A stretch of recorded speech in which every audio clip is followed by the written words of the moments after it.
फोरेट्स में आप सभी का हार्दिक स्वागत है और मैं हूँ हिंदी शिक्षिका कुसुमलता जोशी।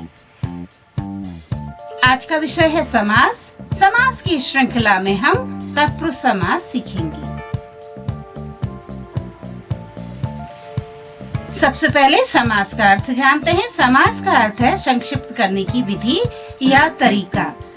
समास की परिभाषा समझते हैं। दो या दो से अधिक शब्दों के मेल से नया सार्थक शब्द बनाने की प्रक्रिया को समास कहते हैं। संक्षिप्त करना मतलब ब्रीफ करना, और जब दो या दो से अधिक शब्द आते हैं किसी वाक्यांश में और उसके मुख्य पदों को हम मिला करके एक नया शब्द बनाते हैं तो उसे हम समास कहते हैं। उस प्रोसेस को हम समास कहते हैं। इसके बीच में जो अन्य शब्द या योजक होते हैं या जो भी अन्य विभक्तियां आदि होती हैं वे सब लोप हो जाती है, यानी गायब हो जाती, हट जाती है। जैसे देश का भक्त तो का हटा देंगे और देशभक्त बोलेंगे। इसी प्रकार सिर में दर्द में हटा देंगे और सिर दर्द बोलेंगे। तो अब समास के भेद जान लेते हैं। समास के कुल 6 भेद होते हैं। तत्पुरुष समास, कर्मधारय समास, अव्ययी भाव समास और बहुव्रीहि समास, द्विगु समास और द्वंद्व समास। तो आइए चलते हैं तत्पुरुष समास सीखते हैं। तत्पुरुष समास का अर्थ जानिए। तत्पुरुष समास जो है संस्कृत तत्पुरुष शब्द का जो है एक संस्कृत का शब्द है। समास हिंदी भाषा में संस्कृत से ही आए हैं। तो तत्पुरुष शब्द का अर्थ जानते हैं। इसका अर्थ है तदस्य पुरुषः, अर्थात उसका पुरुष। उस और पुरुष के बीच में क्या है? का। तो एक कारक शब्द है यहाँ पर। तो ये कारक शब्द जो है जब गायब हो जाता है तो वह तत्पुरुष समास हो जाता है। ये एक हिंट है आपके लिए कि आप तत्पुरुष समास कैसे निकालें। तदस्य पुरुष यानी का कारक शब्द गायब हो जाता है तो वहां पर तत्पुरुष समास होता है। आइए तत्पुरुष समास की परिभाषा समझते हैं। तत्पुरुष समास की परिभाषा यानी डेफिनेशन। तत्पुरुष समास में उत्तर पद प्रधान होता है और पूर्व पद अप्रधान या गौड़ होता है। इसी के साथ दोनों पदों के मध्य में कारक का लोप होता है। मध्य मतलब बीच में। तो इस प्रकार के समास को तत्पुरुष समास कहा जाता है। और तत्पुरुष समास में विशेषणीय पद और मुख्य पद का संक्षिप्त संबंध एक निश्चित भावना को प्रकट करता है। तो जब कोई समास होता है, तत्पुरुष समास होता है, उसमें एक मुख्य पद होता है और वह मुख्य पद है दूसरा वाला, सेकंड वाला पद मुख्य पद होता है और पहला वाला पद गौड़ होता है। ये उतना मुख्य नहीं होता है। इन दोनों के बीच में पहले वाले पद के बाद जो विभक्ति आ रही होती है वो गायब हो जाती है। जैसे हम समझेंगे स्वर्ग को प्राप्त, शोकाकुल, शोक से आकुल, तो इस तरह से। तो आप समास के भेद समझेंगे। समास के तत्पुरुष समास के कुल 6 भेद होते हैं। भेद मतलब उनके बीच में क्या अंतर है, डिफरेंसेस हैं। तो तत्पुरुष समास के कुल 6 भेद होते हैं मुख्य रूप से। आगे हम देखेंगे कर्म तत्पुरुष, करण तत्पुरुष, संप्रदान तत्पुरुष और अपादान तत्पुरुष, संबंध तत्पुरुष, अधिकरण तत्पुरुष। अब इनसे आपको पता चल रहा होगा कि ये किन चीजों के नाम है। ये कारक चिन्हों के नाम हैं। तो सबसे पहले हम कारक समझ लेते हैं कि कारक क्या हैं। कारक हमारे पास होते हैं कुल 8। एक है कर्ता कारक, इसका चिन्ह है ने या इसकी विभक्ति है ने। कर्म कारक को यानी जिसके व्यक्ति जिसके द्वारा जिस पर काम का प्रभाव पड़े। जैसे मोहन ने सेब को खाया तो सेब पर प्रभाव पड़ रहा है। करण कारक से द्वारा, जिसके द्वारा कर्ता काम करे, जैसे पेन से लिखा, चौक से लिखा आदि। तो संप्रदान कारक को या के लिए, जिसके लिए क्रिया की जा रही है। अपादान कारक यानी कोई अलग होने का भाव, दूर जाने का भाव। जैसे ऋण से मुक्त, ऋण मुक्त, तो यहाँ पर ऋण से दूर चला गया, ऋण से मुक्त हो गया, अब वो ऋण से अलग हो गया। संबंध कारक का, की, के या ना, नी, ने या रा, रे, री आदि शब्दों के बीच के द्वारा जो है दो पदों के बीच में अगर संबंध होता है, रिलेशन हो रहा होता है, तो वहां पर संबंध तत्पुरुष होता है, जैसे कि नाम से ही पता चलता है। और फिर है अधिकरण कारक, इसमें में या पर क्रिया का आधार यानी पोजीशन का पता चलता है, कहाँ पर क्रिया हो रही है वह पता चलता है। संबोधन कारक में है हे, अरे, अजी, यानी किसी को हम बुलाने के लिए कुछ शब्द बोलते हैं तो वो सब संबोधन का मतलब ही है बुलाना या किसी को पुकारना। तो यहाँ पर जो किसी को पुकारने आदि के लिए हम जो शब्द प्रयोग करते हैं वो शब्द आते हैं।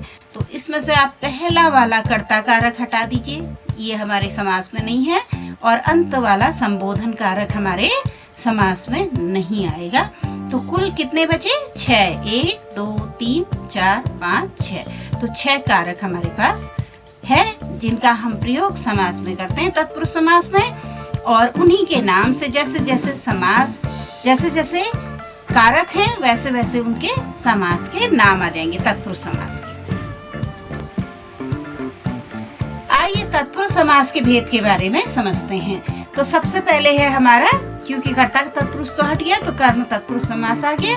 कर्म तत्पुरुष समास में को चिन्ह का लोप हो जाता है, जैसे बस चालक, बस को चलाने वाला, या गगन चुंबी, गगन को चूमने वाला। इसी प्रकार हम ग्राम को गत, स्वर्ग को गत आदि, यश को प्राप्त आदि शब्दों को भी हम कर्म तत्पुरुष, क्योंकि को शब्द का यहाँ पर लोप हो रहा है, जहाँ पर भी को शब्द का लोप होगा वहाँ पर कर्म तत्पुरुष समास होगा। अब दूसरा देखते हैं करण तत्पुरुष समास। करण तत्पुरुष समास का विभक्ति है से या के द्वारा। तो जब से या के द्वारा का लोप हो जाता है तो वहां पर लोप होना मतलब गायब हो जाना या हट जाना, तो वहां पर करण तत्पुरुष समास होता है। इसके उदाहरण देखिए, मदांध, मद से अंध यानी घमंड से अंधा हो गया जो। और रेखांकित, रेखांकित मतलब रेखा जिससे अंडरलाइन कर रखा है, जिससे रेखा द्वारा निशान लगा रखा है। तो ऐसे ही रेखांकित, रेखा द्वारा अंकित। अब यहाँ पर छोटा करने के लिए हमने क्या कर दिया, रेखांकित शब्द लिख दिया है और द्वारा शब्द हटा दिया गया है। तो इसके और एग्जाम्पल्स हैं हस्तलिखित, हाथ से लिखा हुआ यानी हस्त से लिखा हुआ, तो हस्तलिखित। इसी प्रकार भूखमरा, भूख से मरा हुआ, तो ये भी करण तत्पुरुष के उदाहरण होंगे। अब आते हैं संप्रदान तत्पुरुष समास में। संप्रदान तत्पुरुष समास में संप्रदान की विभक्ति है के लिए, यानी किसके लिए हम काम कर रहे हैं वो है यहाँ पे बताया गया है। और उस शब्द का लोप हो जाता है, देश के लिए भक्ति, देश भक्ति। और हाथ के लिए कड़ी, हथकड़ी। इसी प्रकार और भी हो सकते हैं, गुरु दक्षिणा, गुरु के लिए दक्षिणा, विद्या के लिए आलय, विद्या के लिए आलय अर्थात विद्यालय। अब अपादान तत्पुरुष समास में देखते हैं। अपादान तत्पुरुष, जैसा कि पहले भी मैंने बताया था कि अपादान का तत्पुरुष समास में से शब्द, अब आप कहेंगे कि से शब्द तो करण तत्पुरुष में भी है, लेकिन यहाँ पर कुछ काम होने का बोध हो रहा है, लेकिन यहाँ पर अपादान तत्पुरुष में अलग होने का भाव हो रहा है। कोई चीज से वह व्यक्ति या वह चीज दूर जा रही है। पथ भ्रष्ट, जैसे यहाँ पर से का लोप होता है, पथ भ्रष्ट यानी पथ से दूर हो गया, भ्रष्ट हो गया। और ऋण मुक्त, ऋण यानी कर्ज से, डेब्ट से मुक्त हो गया, तो अलग होने का भाव हो गया। तो देश निकाला, देश से दूर चला गया, देश निकाला। तो इस तरह से और भी हैं, जैसे जन्मांध, गुणहीन, गुण से हीन। इस प्रकार के शब्द अपादान तत्पुरुष के अंतर्गत आते हैं। अब हम आते हैं संबंध तत्पुरुष। संबंध जैसे कि मतलब है कोई रिलेशन की बात हो रही है, दो चीजों के बीच में रिलेशन, तो वहां पर का, के, की आदि शब्द आते हैं, या रा, रे, री, या ना, नी, ने ऐसे शब्द आते हैं। तो उन शब्दों में संबंध तत्पुरुष का होता है भाव, और संबंध तत्पुरुष समास में का, के और की आदि शब्दों का लोप हो जाता है। जैसे घुड़ दौड़, घोड़ों की दौड़, पूंजीपति, पूंजी का पति, उनसे कोई संबंध होने का भाव यहाँ पे पता चलता है। अमृत की धारा, अमृत धारा। इसी प्रकार राम भक्ति, राम की भक्ति, यानी राम और भक्ति के बीच में संबंध है। इसी प्रकार अधिकरण तत्पुरुष में आते हैं। अधिकरण तत्पुरुष समास में पोजीशन यानी स्थिति के बारे में बात कर रहा है अधिकरण। और अधिकरण समास तत्पुरुष समास में मैं और पर शब्दों के लोप होते हैं यानी वे हट जाते हैं। तो शरणागत शब्द में शरण से शरण में आगत, आगत मतलब आ गया। ऐसे ही और है सिर दर्द, सिर में दर्द। आत्मविश्वास, आत्म पर विश्वास। और पुरुषोत्तम, पुरुषों में उत्तम। इस तरह से अनेक अधिकरण तत्पुरुष समास में मैं और पर अगर गायब हो जाता है, जब भी मैं और पर गायब होता है सीधे उसे अधिकरण तत्पुरुष समास लिखना है। अब एक विशेष समास यहाँ पे तत्पुरुष जिसमें कारक चिन्ह तो नहीं है लेकिन नहीं का भाव होता है, ये भी तत्पुरुष समास के अंतर्गत ही आता है। जिस समास में पहला पद नकारात्मक होता है, नहीं का बोध करता है, नहीं बता रहा है, नहीं कह रहा है, तो न शब्द है वह नंग तत्पुरुष हो गया, यानी नहीं के बारे में बता रहा है कि ये चीज नहीं है। तो ऐसे शब्द न होना चाहिए तो जरूरी नहीं है, लेकिन उस शब्द से न का भाव आ रहा है, मना कर रहा है।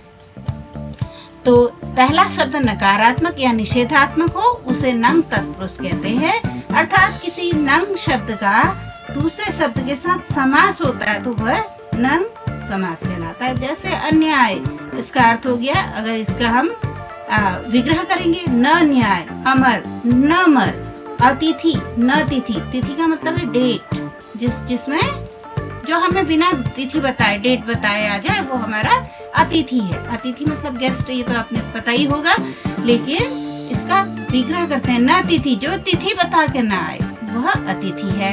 अनुदार, जो उदार नहीं है, जो काइंड नहीं है, अनुदार, न उदार। इसी प्रकार अधर्म, न धर्म, जो धर्म नहीं है वह अधर्म। अनाथ, जिसका कोई नाथ नहीं है। तो हमें उम्मीद है कि आपको हमारी यह कोशिश पसंद आई होगी। अगर आपको हमारी यह कोशिश पसंद आई है तो कृपया चैनल को लाइक, सब्सक्राइब और शेयर करें। धन्यवाद।